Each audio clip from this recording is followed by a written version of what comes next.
This is the Kuretake ZIG writer, and it probably is my favorite marker. It's the one that I always have one with me, and it truly is double the pleasure, double the fun, double the creativity all in one. It is double-ended, and you'll notice that there are pictures on the side of the barrel that tell you this is a 0.5 and this is a 1.2, and they're both bullet points. The fine end of the marker is denoted by these grooves in the barrel, which is just a great way to be able to pick up a pen quickly, feel those or see those, and then open up to that end of the marker.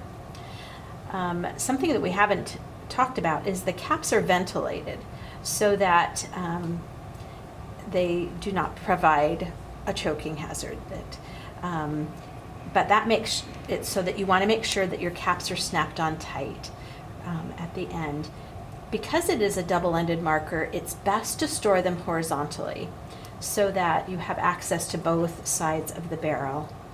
And all of the characteristics of it are that they're acid-free, archival quality, light, fast, waterproof, fade-proof, and they are a water-based pigment ink, meaning that when they are dry, they will work and stay where they are. Some of the fun things that you can do with lettering is, one, to remember that your letters are made up of lines and circles. And so if we are going to write, we're going to write with the fine end of the marker first here. And we can come along and just simply say to yourself, okay, it is a straight line or a curved line on your circles. You'll come around and really have a lot of fun just playing with them.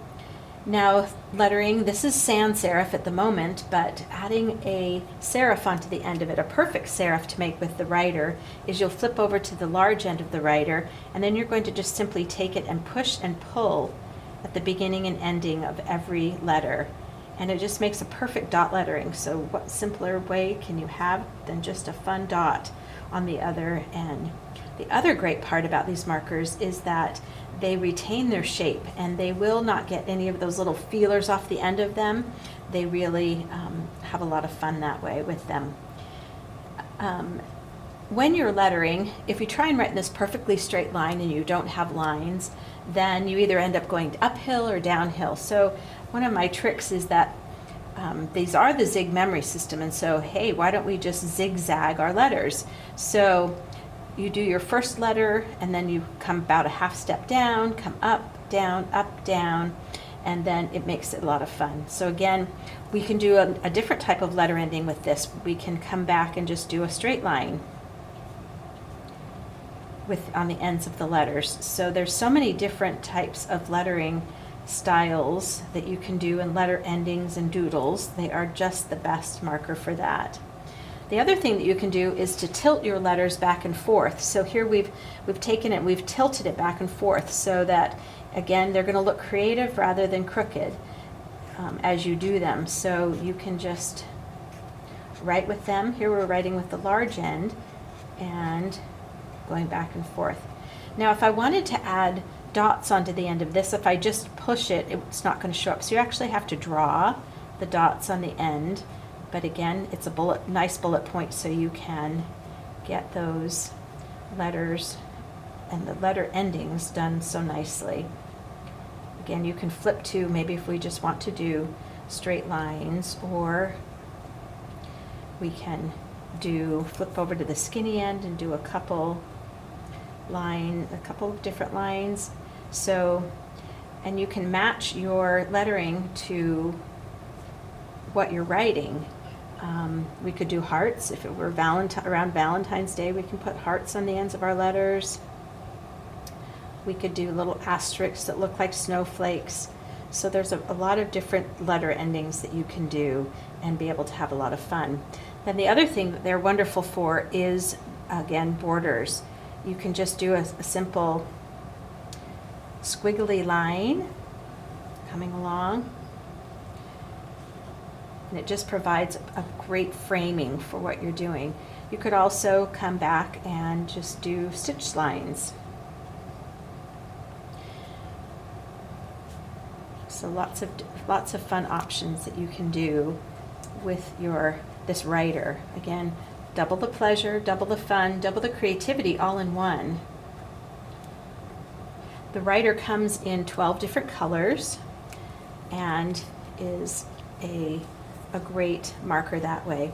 So here we have an example of dot lettering that's done with the large end and written on it. Then we've used a smaller end. So when you're trying to focus on something or change it up, it's great to have it be double-ended, and you can use it both ways.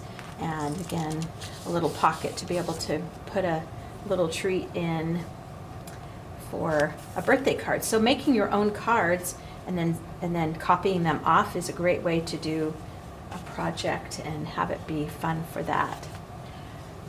So lettering our envelopes is another fun thing to do. So because the name of the person that you're addressing it to is so important, then it's nice to be able to do it with the large end of the marker. And again, if you kind of zigzag back and forth, you can do that. And then flip over to the skinny end of the marker. We'll do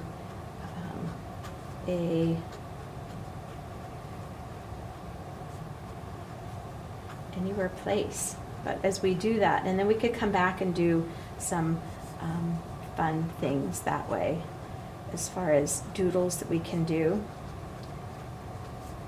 I always like to make some designs around the outside of the envelope. So a fun one is just to come and make clouds. And again, you're just being creative. And you can add some doodles. These are the best doodle markers. And because you can flip around back and forth between the two ends, it's nice. You just have access to both a large bullet point and a small bullet point all in one marker. The other fun thing that it's fun to do is to add your cursive with your printing. So here we've done the lettering of the surprise in a cursive, and then come back with the fine end and just done regular printing and go back and forth. So what you want to have happen is great to intermix and to mix your cursive and your printing together that way.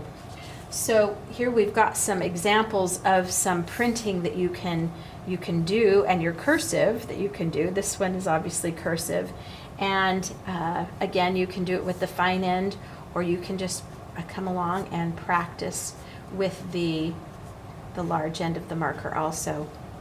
A fun thing to do as you're trying to learn a cursive is to put a piece of tracing paper over the top of it and actually trace over the top.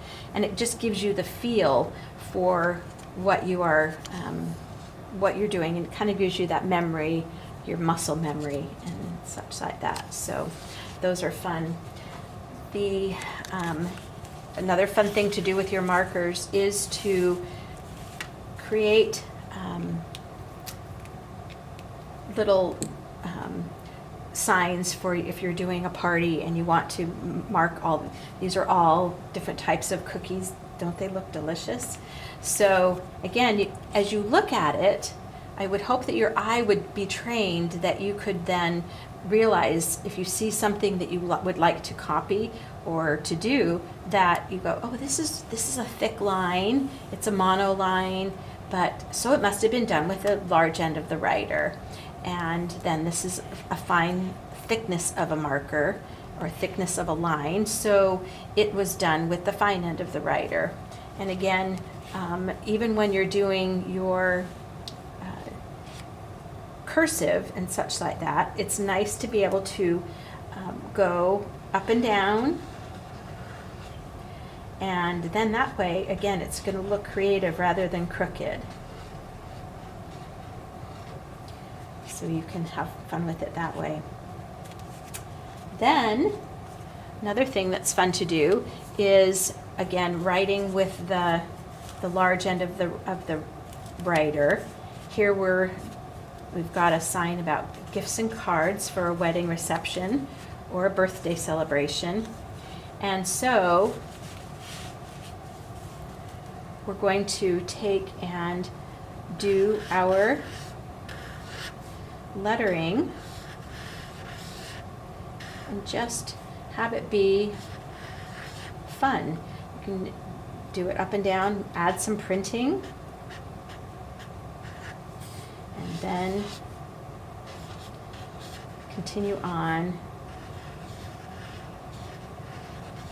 Now, because this has a lot of blank space on it, it might be fun to be able to create a design. So we're going to add some laurel arcs here, and then just some nice large petals onto it. Then we'll be able to color or paint them in with some of the Gansai Tambi incredible watercolors that there are. So here we've got our part of it all done. So we're going to take our water brush and we're going to take our Gansai Tambi watercolors, and the water brush is incredible that you can load it with water and have it be able to take it anywhere you want with you. So to be able to start these, I like to just drip about 3 or 4 dots into it, and then you just simply begin to enliven the ink of the wonderful palette that there is in this Gansai Tambi. And then you can come back and just be able to paint them in. If you wanted them more opaque, well, these are very opaque. If you wanted them more watercolor, then you could water down and use a palette such as the palette here, where we could take our color and get it in there and then water it down a little bit more, and then it's going to come into more of a watercolor. You'll be able to see how it's a little bit lighter that way. So whatever look you're going for, it's a great opportunity to do that way. Then you would want to set these aside till they dry so that they have an opportunity to dry.